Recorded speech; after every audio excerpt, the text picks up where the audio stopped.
in my opinion, Vietnam is facing a lot of problems, environmental problems, from water pollution to air pollution, even noise pollution. I think the main reason is because of people's awareness. They don't know the consequences that they do can harm the environment very much. So if this action continue, it won't save people's life and kind of that.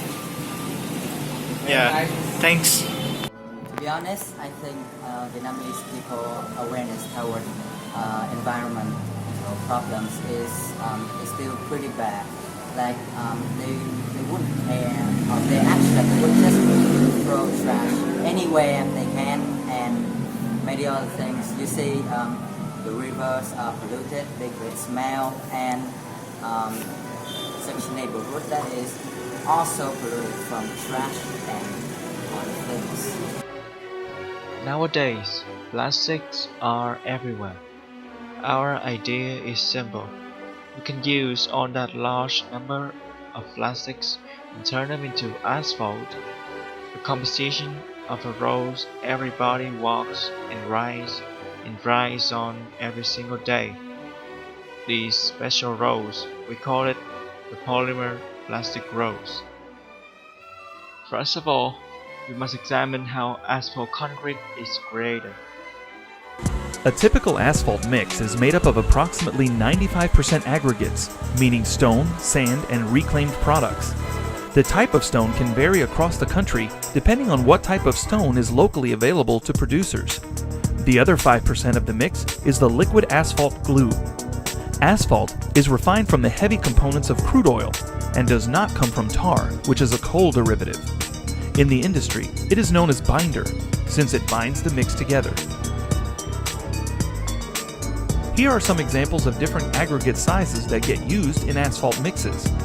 These vary in diameter from 1.5 inches all the way down to a fine-grained sand and dust-sized particles.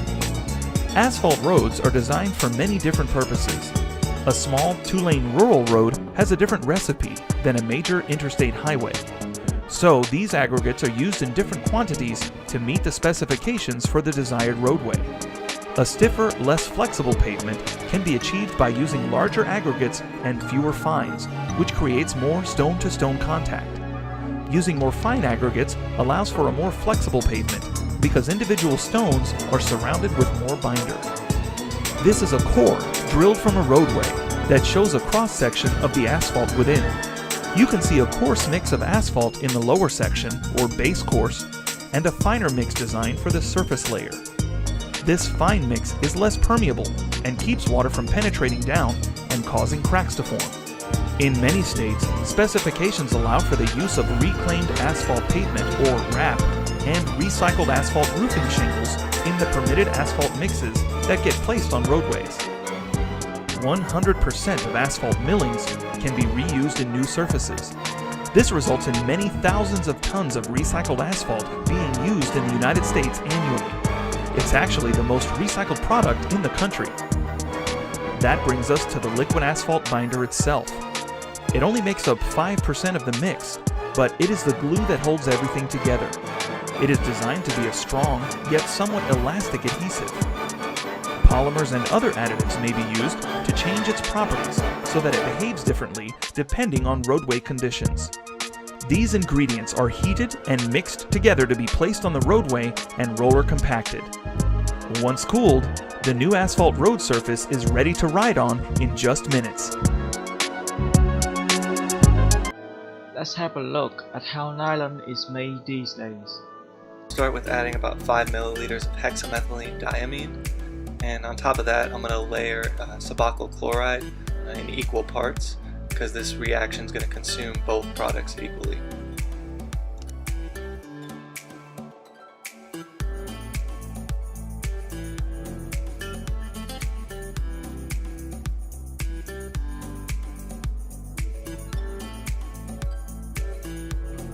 And here I cut away really quick just because I had to fashion a tool out of some copper wire and some glass tube.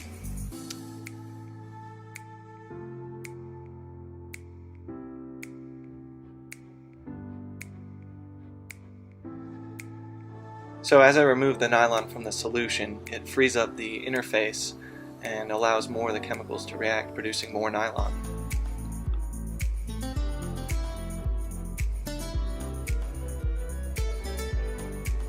So this is the same process that's used on the commercial scale to make toothbrush bristles, nylon stockings, clothing, ropes. The fiber has outstanding durability and excellent physical properties. It has high strength at elevated temperatures, toughness at low temperatures, combined with other properties such as stiffness, wear and abrasion resistance, low friction coefficient, and good chemical resistance. Right here I was dropping equal parts onto a watch glass, and they would almost immediately solidify these little sacks of unreacted chemical.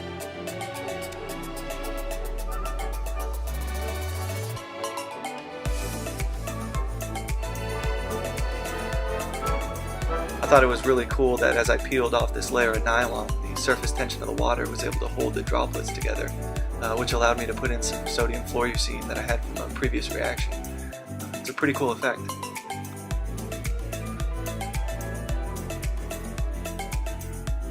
And then I got the bright idea to hit it with a propane torch, and let me just say this didn't end well.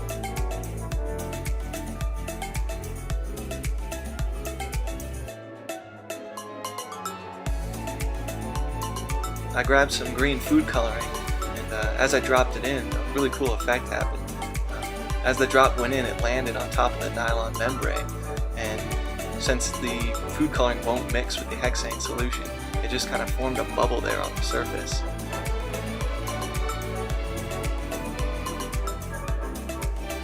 I attempted to poke a hole in the nylon to get the food coloring into the aqueous layer, but as you can see, it doesn't work.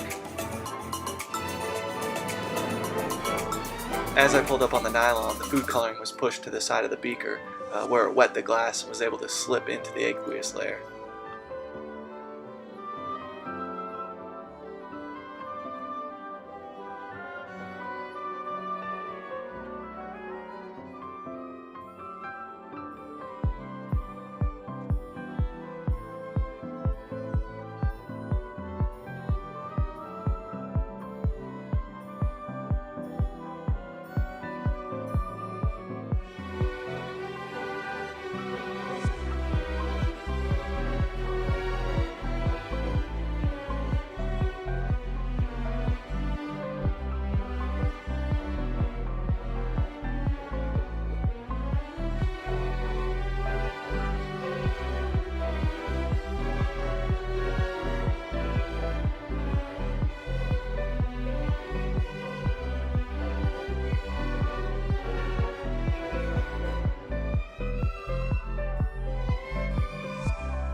This is our process of manufacturing polymer plastic road. This is the first two steps of our environmental solution. This is the very first step. It's about collecting. We are going to collect as much plastic trash as possible from garbage dumps and wooded areas. As you know, all of the trash that we throw away today consists a lot of polymer plastic. Now come to our second step in our solution. We use masticators with the capacity of 5 kilowatts to crush down the plastic trash into microplastic. So the next step is the mixing step, where we would use a blender to mix the microplastics in smaller parts. More precocious mixture, so that when you melt it, it will be faster and more efficient. And now we use high temperature to melt about 200 degrees Celsius. But that's the lowest temperature we can use. And after that, we mix it with asphalt to create a mixture of asphalt and melted plastic. This removes the bitumen required to make more plastic roads. After 3 steps above, it can be used to build road. It is Polymer Plastic Road. This product is similar to the standard road. The solution is environmentally sound. It helps reduce plastic waste, reduce money used in construction, manufacturing normal asphalt concrete, takes money to turn its materials to product. This costs much less. Resistant to wear, excessive force and high temperatures.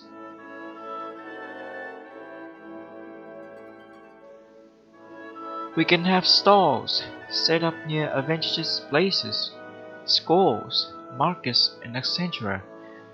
Those give people money in exchange for plastic trash, very cheap stuff.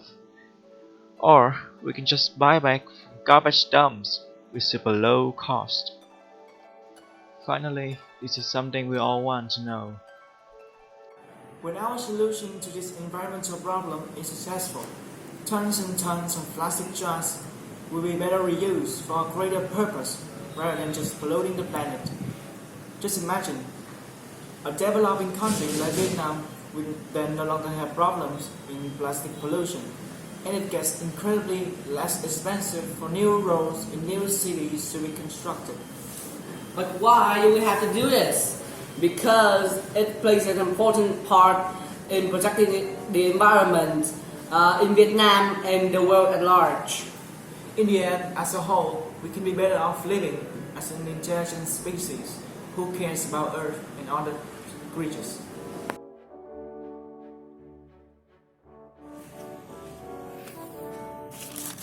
Hey, take those snacks.